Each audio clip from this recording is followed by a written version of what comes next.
귀한 특창을 인하여 감사합니다. 저희는 이번 직원신앙동의 마지막 시간을 접하게 되었습니다. 삶과 준비가 별개라면 우리는 얼마나 힘들고 무거운 짐을 지고 살아야 될지 모릅니다. 그러나 주님을 통해서 우리에게 주신 말씀은 만약 그대가 오늘 하나님과 바른 관계에 놓여 있다면 그리스도께서 오늘 오신다 할지라도 그대는 준비되어 있는 것이다 라고 하는 희망을 우리에게 줍니다. 예수님께서 시간이 창조된 이후에 가장 엄청난 사건인 십자가를 앞에 두고도 예수님께서는 동요하시거나 그러시지 않으셨어요. 그리고 그보다 예수님께서는 사람들을 만나셨습니다. 그리고 그 사람들과 새로운 관계를 구축하시고 새로운 관계로 초청하셨습니다. 오늘은 엠마오로 가는 두 제자에게 나타나셔서 새로운 관계로 초청하시는 예수님과 엠마오로 가는 두 제자의 삶을 통하여 우리에게 원하시는 주님께서 맺기 원하시는 관계에 대해서 살펴보기를 원합니다. 누가복음 24장에 길에서 우리에게 말씀하시고 우리에게 성경을 풀어주실 때에 우리 속에서 마음이 뜨겁지 아니하느냐. 이 엠마오 마을로 가던 두 제자들이 서로 바라보고 한 이 말은 그러나 누가복음 24장이 시작될 때는 그렇게 밝은 시작이 아니었습니다. 시대의 소망 795페이지와 802페이지 그 예수님을 만나기 전과 후에 대해서 증언은 이렇게 이야기합니다. 저희가 이처럼 크게 낙담해 본 적은 결코 없었다. 그들은 희망도 믿음도 없이 십자가의 그늘 속을 걸어가고 있었다. 그날입니다. 그 같은 날 길에서 우리에게 성경을 풀어주실 때 우리의 마음속이 뜨겁지 아니하더냐?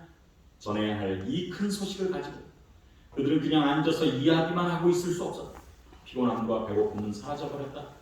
저희는 음식도 입에 대지 않고 큰 기쁨을 가지고 왔던 길로 되돌아가 도성에 있는 제자들에게 이 기별을 전하기 위하여 급히 발걸음을 재촉하였다. 그렇습니다. 하나는 큰 낙담.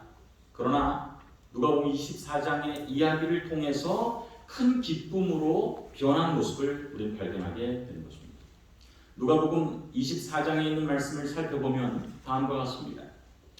그날에 저희 중 둘이 예루살렘에서 25리 도랑령으로 환산하면 10km고 시대의 소망에 있는 말씀을 보면 13km라고 되어 있어요. 아마 그게 직선거리와 곡선거리의 차이일 것 같습니다. 25리 되는 엠마오로 하는 촌으로 가면서 이 모든 된 일을 서로 이야기하더라. 화면이 안 나옵니다. 예.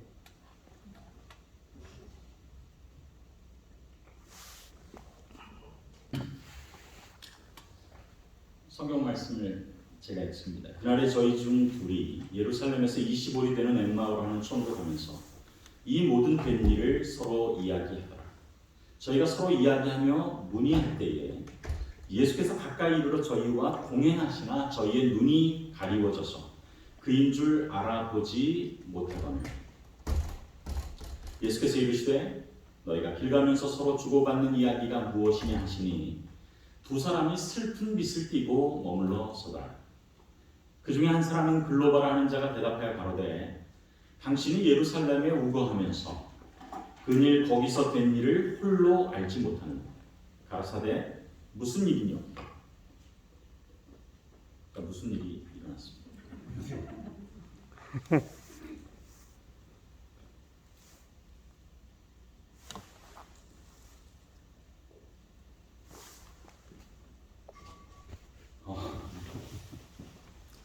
무슨 일이뇨? 나사렛 예수의 이니 그런 말과 일에 능하신 선지자를 우리 대제사장들과 관원들이 십자가에 못 박았느니 21절 아주 중요합니다. 이 일이 된 지가 사흘째. 또한 우리 중에 어떤 여자들이 새벽에 무덤에 갔다가 그의 시체를 보지 못하고 와서 그가 살으셨다는 천사들의 나타남을 보았다니 또 우리와 함께 앉은 자들 중에 두어 사람이 무덤에 가 과연 여자들의 말한 바와 같음을 보았으나 예수는 보지 못하였느니라 하거늘 엠마오로 가는 두 제자에게 예수님께서 나타나십니다.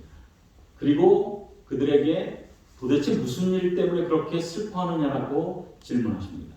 여기 살펴보면요, 이 본문을 살펴보면 예수님의 십자가 사건이 있었다라고 하는 사실을 두 제자가 예수님께 이야기합니다. 그리고 그 일이 있은 지가 사흘이 지났다라고 이야기합니다. 그리고 어떤 사람은 예수님의 부활하셨다는 사실을 보았다는 사실을 이야기하고 있습니다. 그런데 이 제자들은 십자가가 있고 사흘 만에 예수님께서 부활하실 것이라고 하는 마가복음 8장 31절의 말씀을 기억하지 못한 것입니다. 왜냐하면 인자가 버림받아 죽임을 당하고 사흘 만에 살아나야 할 것을 비로소 그들에게 가르치시되, 여러분, 예언을 그들이 연구했다면 그리고 하나님의 말씀을 믿었다면 그들은 마가복음 8장 31절, 저희가 첫 번째 시간에 베드로에 대해서 이야기하신 너희는 나를 누구나 하느냐 다음에 예수님께서 인자가 비로소 버림받아 죽임을 당하고 사흘 만에 살아나야 할 것을 이야기하신 것을 기억했을 것입니다. 오늘 그들의 인생에서 가장 기뻐야 해야 될 날에 가장 슬픔을 경험했던 제자들의 경험을 통해서 우리는 예수님께서 그 바쁘신 와중에 두 명의 제자들과 함께 10여 킬로를 걸으시면서 말씀하시면서 새롭게 관계로 초청하시는 그 몇 가지의 초청의 의미를 발견하게 된 것입니다. 오늘 우리가 기억해야 될 아주 중요한 영적 교훈이 있습니다.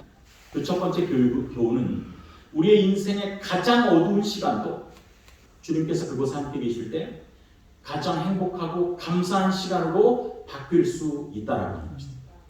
내가 인생에 이것은 정말 하나님께서 나를 버리셨다라고, 내 인생의 모든 소망이 끊겼다라고 생각되는 그 순간이 예수님께서 그곳에 함께 계실 때 역전으로 가장 기쁘고 행복할 시간으로 변할 수 있다라고 하는 것을 우리가 기억해야 할 것입니다. 여러분, 살펴보시면 예수의 십자가 사건이 있었습니다. 그리고 사흘이 지났습니다. 예수님께서는 부활하신 것입니다. 그래서 그들이 가장 슬퍼해야 되는 그 순간은 그들의 인생에 있어서 가장 기뻐해야 될 순간, 예수님께서 부활하셨음을 목도할 수 있는 순간이었습니다.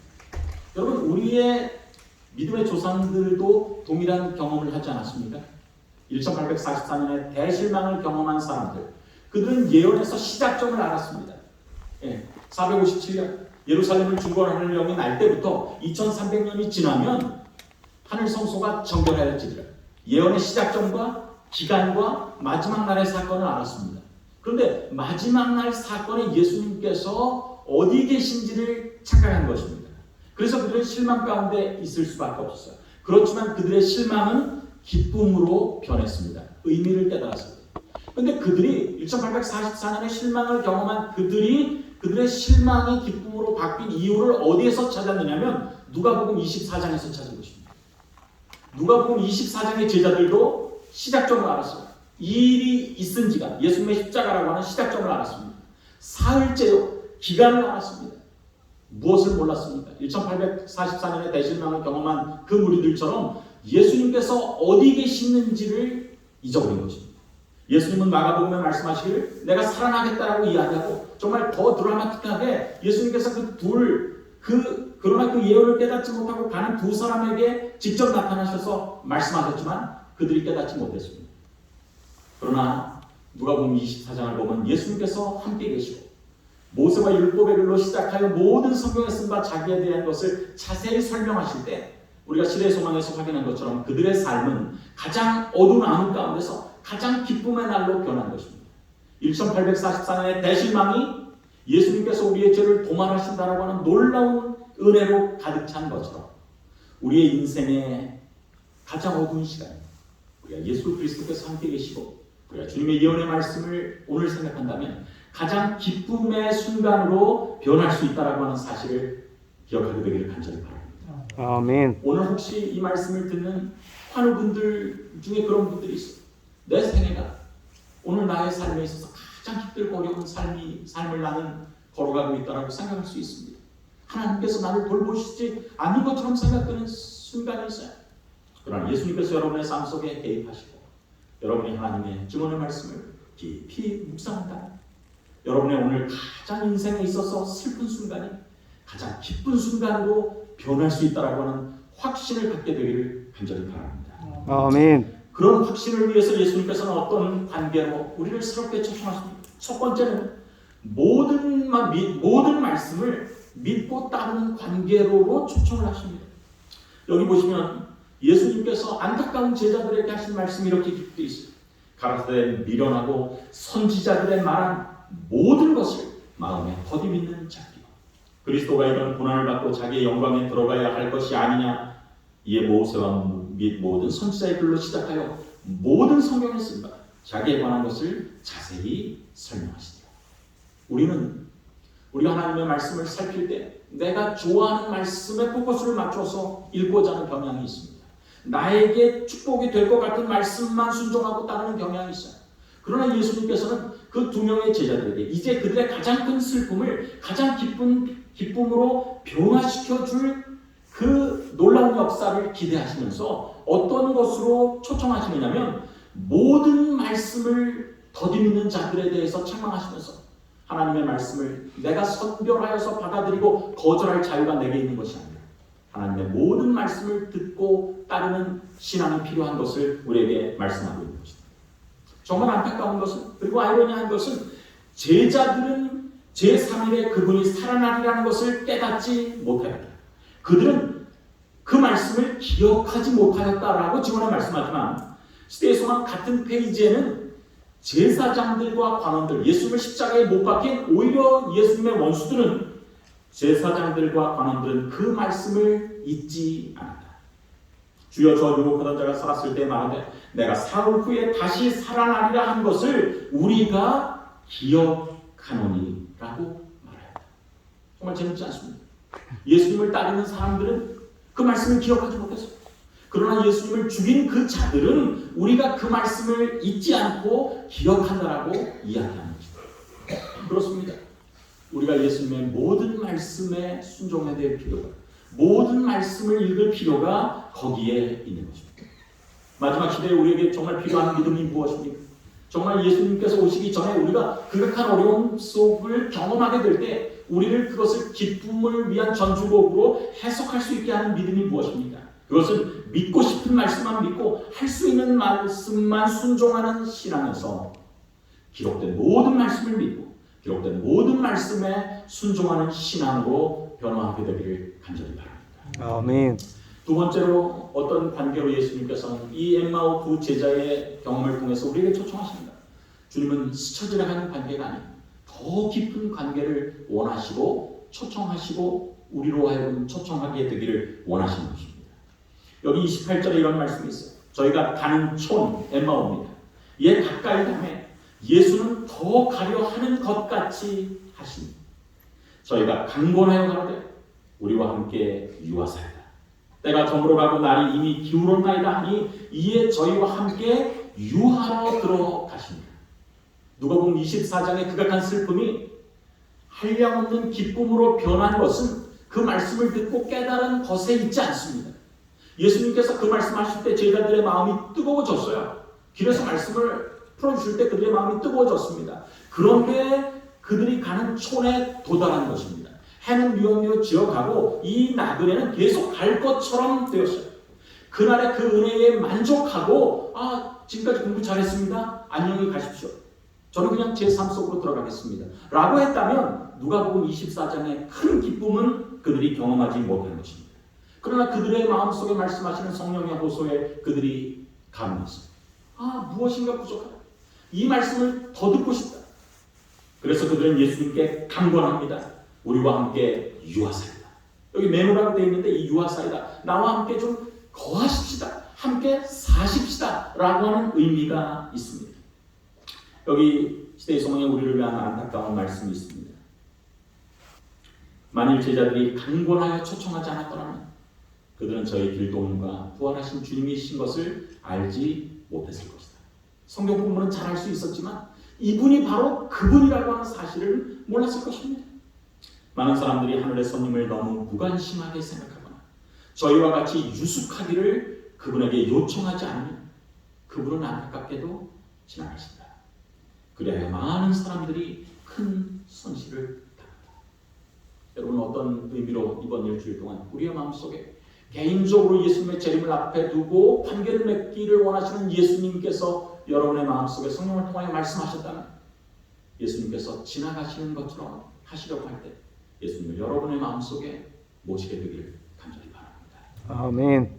예수님, 이번 기간의 은혜로 저는 만족하지 못합니다. 우리의 마음이 뜨거워졌고 정말 주님께서 어떠신 분을 더 깊이 알게 해주셔서 감사합니다. 그러나 그것으로 만족하지 않습니다. 내 인생길에서 떠나시는 것처럼 보일 때 주님 내 삶에 오셔서 삭개오가 이야기한 것처럼 우리 집에 가서 함께 유아 살다라고 예수님과 함께 여러분의 삶 속에 예수님을 마음의 안방에 모시는 우리 모두가 되기를 간절히 바랍니다.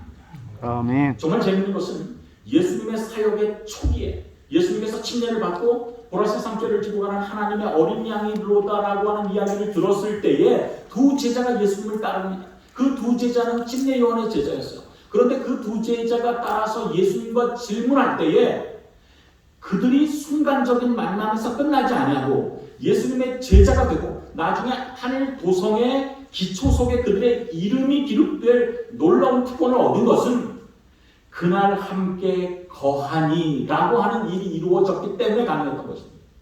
근데 여기 거하니가 똑같이 뭐냐면 메노예요. 예수님, 잠깐의 만남으로 만족치 못하겠습니다. 함께 계신 곳에 가서 우리가 함께 머물면서 주님의 말씀을 더 깊이 듣고 그 거한 그 사건 때문에 제자들은 예수님을 3년 반 동안 아니요 평생 동안 따를 수 있는 계기가 된 것입니다. 순간에만 이 만남에 만족하지 않고 주님을 끝까지 그리고 예수님의 마지막 생애에서 그리고 부활하신 이후에 똑같은 매노를 갈구했던 제자들이 있었던 거죠. 우리의 인생의 시작과 인생의 끝에 스쳐지는 은혜가 아닌 주님의 은혜를 나의 것으로 삼고 내가 그분의 안에 거할 수 있는 우리 모두가 되기를 간절히 바랍니다. 아멘. 그런데 그 더 깊은 관계로 초청을 했고 예수님이 그 초청에 반응을 하셨어요. 근데 말씀을 연구하면서 제가 참 감사하게 깨닫는 것은 도대체 이 사람이 단순하게 성경 연구를 통해서 이 모든 것이 예언이었구나라는 사실을 깨달은 것보다 한 걸음 더 나가서 우리에게 지금 말씀해주고 계신 분이 바로 그 부활하신 예수님이구나라는 사실을 어떻게 깨달았는지를 알았을 때 더 깊은 감동이 있었어요. 저희와 함께 음식을 잡수실 때에 떡을 가지사 축사하시고 떼어 저희에게 주심에 그때 눈이 밝아진 것입니다. 성경을 연구할 때도 아니고 집에 들어오시기를 허락할 때도 아니고 간단한 음식을 만들고 그 음식에 축복하시고 축사하신 손으로 제자들에게 떡을 나눠 주실 때 주님이시다라고 하는 사실을 깨달았다라고 하는 것입니다. 그리고 나서 여기 그 35절에 있는 말씀을 보면 언제 예수님이 자기에게 알려지셨는가, 다시 말해서 들키셨는가를 35절에 이렇게 이야기합니다. 두 사람도 길에서 된 일과 예수께서 무엇을 떼심으로? 떡을 떼심으로 자기에게 알려주신 것을 말합니다. 그러니까 그들이 이분이 예수님이라고 하는 사실은 떡을 뗄 때 깨달은 것입니다. 여기 시대의 소망에 있는 말씀을 보면 떡으로 만든 수수한 음식이 곧 준비되었다. 이제 우리와 함께 유아살다 그리고 저녁이 되고 시장하시기 때문에 음식이 마련된 것입니다. 지금 그 손님 음식을 위해 축사하려고 손을 내미셨다. 제자들은 놀라서 물러간다. 그 손님은 여기가 중요합니다. 그 손님은 그들의 주님께서 하시던 똑같은 방법대로 손을 펴셔서 축사하신 것입니다. 그분의 손에 있는 못자국을 보았다. 이는 주 예수이시다. 죽은 자들 가운데서 살아나시다. 예수와 함께 떡을 뗍니다. 그리고 예수님인지를 알아봅니다. 그리고 마음의 뜨거움을 고백합니다. 그리고 예루살렘을 향해서 올라갑니다. 무엇이 그들을 그렇게 만들었습니까?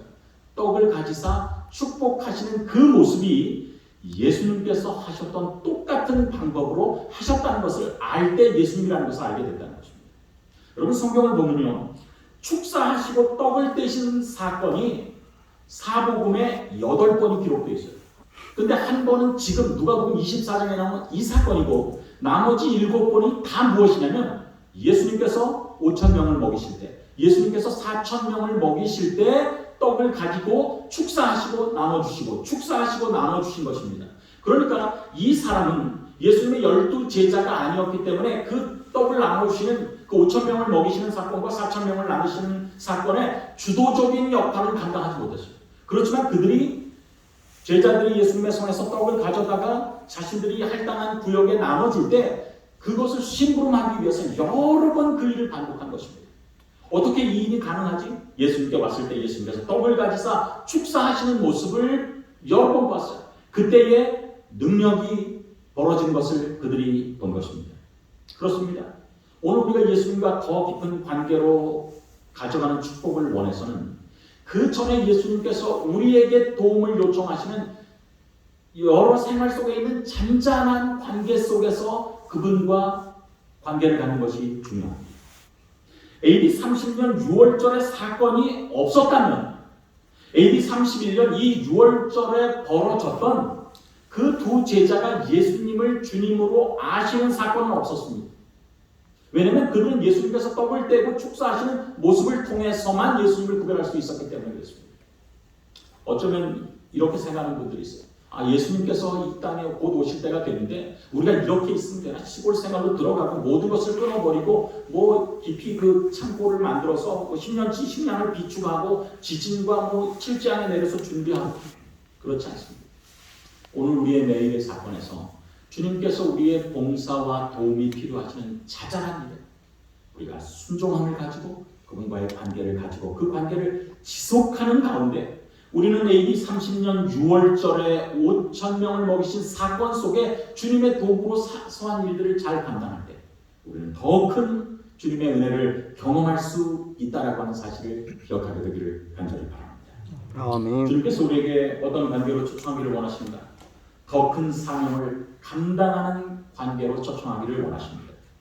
여기 예루살렘에서 엠마오로 가던 이 두 제자는 이제 33절 이후에는 거꾸로 엠마오에서 예루살렘을 향해서 가는 제자로 변합니다. 그리고 그 시로 일어나 예루살렘으로 돌아간 것입니다. 그들이 이렇게 얘기할 수도 있었어요. 오늘 정말 중요한 걸 깨달았다. 그리고 예수님이 우리 가운데 나타나신 것 정말 감사하다. 오늘은 늦었으니 이곳에서 자고 내일 가서 밝은 날 가서 이야기하자. 그렇게 이야기할 수도 있었어요. 그렇지만 그들은 그렇게 하지 않았습니다. 내려올 때가 어둑어둑해졌는데 이제는 말씀을 듣고 깨달았으니 얼마나 밤이 더 어두워졌겠습니까? 그리고 그들이 먹지도 않고 얼마나 배고프겠습니까? 그리고 내려오는 길이 아니라 오르막길을 올라가는 것입니다. 예루살렘을 향해서. 그러나 그들은 멈출 수가 없었습니다. 왜냐하면 그들은 예수님을 발견했기 때문에 그런 것입니다. 그런데 그들이 그 시로 일어나 음식을 상관하지 아니하고 그리고 어둠 속에서 넘어지는 것을 상관하지 아니하고 예루살렘에 돌아가 낭만 가운데 있을 것이라고 생각되는 제자들에게 이 기쁜 소식을 알려주기를 원했습니다.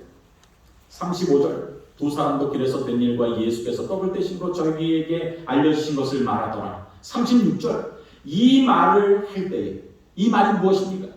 어려움과 힘든 가운데서라도 내가 이 말을 안 하면 더 낙심 가운데 있는 그 사람들을 위해서 제자들이 힘들고 어려운 상황에서 거꾸로 올라와서 밤중에 넘어지고 자빠지면서 올라와서 그들에게 희망의 이야기를 할 그때에 예수께서 친히 그 가운데 서서 가라사대 너희에게 평강이 있을지어다 라고 말씀하신 거죠.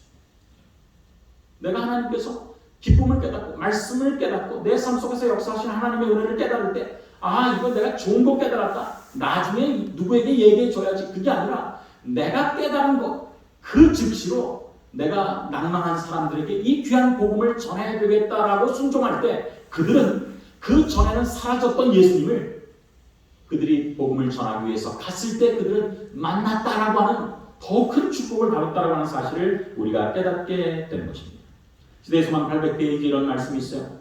전해야 할 이 큰 소식을 가지고 그들은 그냥 앉아서 이야기만 하고 있을 수 없었다. 피곤함과 배고픔은 사라져버렸다. 저희는 음식도 입에 대지 않고 큰 기쁨을 가지고 왔던 길을 되돌았다. 도성에 있는 제자들에게 이 기별을 전하기 위하여 급히 발걸음을 재촉하였다. 어떤 곳은 길이 평탄치 않았으나 그들은 가파른 곳은 기어오르고 미끄러운 바위에 구르면서 앞으로 나아갔다. 그리고 그 마지막이 그들의 인생에서 가장 슬퍼 보이는 그날 그들은 그들의 인생에서 가장 축복을 경험하게 된 것입니다. 그들은 누가 시켜서 그런 것이 아니에요. 문자 그대로 그들은 내가 가야 되겠다. 내가 이 기쁜 소식을 가지고 내가 가야 되겠다라고 해서 하는 것입니다. 이번 5년 동안의 회기 동안 대청의 모든 슬로건이 무엇입니까? 아윌봅니다. 내가 가야 되겠다. 그것을 어떤 의미에서 제일 잘 실천한 사람들이 누구인가? 엠마오로 가는 두 제자였어요. 아무도 그들의 마음에 강제하지 않았죠. 그들은 이 기쁜 소식을 가지고 가만히 있을 수가 없어요. 제자들에게 어쩌면 그들의 영적인 라이벌일 수도 있었습니다. 똑같이 5,000명을 먹이는데 봉사하는데 그들은 12제자고 이 두 제자는 그 외의 제자로 치부될 수도 있었어요. 그렇지만 그들은 그것을 개의치 않았습니다. 이 기쁜 소식을 그들에게 알려주기 위하여서 나아갈 때, 자원하는 마음으로 나아갈 때 그들의 인생의 가장 극악한 슬픔의 순간, 그들의 인생의 가장 기쁨의 순간으로 바뀔 수 있다라고 하는 놀라운 축복을 경험하게 된 것입니다. 저는 이번 시리즈를 마치면서 여러분과 제가 주님의 은혜 가운데서 어떤 특별한 것을 하면서 준비하는 것이 아니에요. 내가 물리치료를 하면서, 내가 원과의 일을 보면서, 내가 만나는 사람들과 내 주변에서 주님과의 관계를 새롭게 한 경험들을 나눔으로써 내가 주님의 사명을 가지고 나아가기로 결심하는 우리 모두가 되기를 간절히 바랍니다. 아멘. 그래서 어떤 특별한 것을 통해서, 특별한 장소에서, 어떤 특별한 일들을 통해서 재림을 준비하는 것이 아니에요. 우리의 삶 속에서 성령께서 호소하시고 우리가 그 말씀을 하나님의 뜻으로 받아들이고 말씀의 의미를 충분히 깨닫고 내가 주님과 봉사하던 그 경험을 통하여 그 봉사를 요청하시는 주님의 말씀에 따라서 우리가 주님께서 원하시는 일들을 감당하고 이 세상에서 주님을 위해서 매일매일 주님을 위해 봉사하시고 헌신하시다가 주님께서 불어난 장래에 이 땅에 오실 때 착하고 충성된 종아, 내가 작은 일에 충성하였습니다. 내가 많은 것으로 내게 맡기리니 내 주인의 즐거움에 참여할지어다라고 하는 놀라운 재림의 구원의 희망을 경험하실 수 있는 주님의 사랑하는 모든 성도님들, 우리 직원들 되시기를 간절히 바라면서 말씀을 마치겠습니다. 아멘. 하시겠습니다. 하나님, 이번 5번의 시간을 통해서 우리에게 어떻게 우리가 삶 속에서 주님의 재림을 준비하기를 원하시는지, 주님께서 2000년 전에 마지막 갈보리를 향해 가시면서 십자가 전의 사건들을 통해서 누구를 만나시고 어떤 관계를 맺으시고 어떤 초청을 하셨는지를 살펴볼 수 있도록 도와주셔서 감사합니다. 어떤 특별한 어떤 기적 같은 경험을 통해서 예수님의 재림을 준비하는 것이 아니라 내 삶 속에서 예수님의 재림을 충실히 주님의 말씀을 순종하고 따르고 관계를 새롭게 함으로 준비할 수 있는 우리 모든 우리 에덴 가족들 될 수 있도록 인도하여 주시옵소서. 예수님의 이름으로 간절히 기도드리옵나이다. 아멘.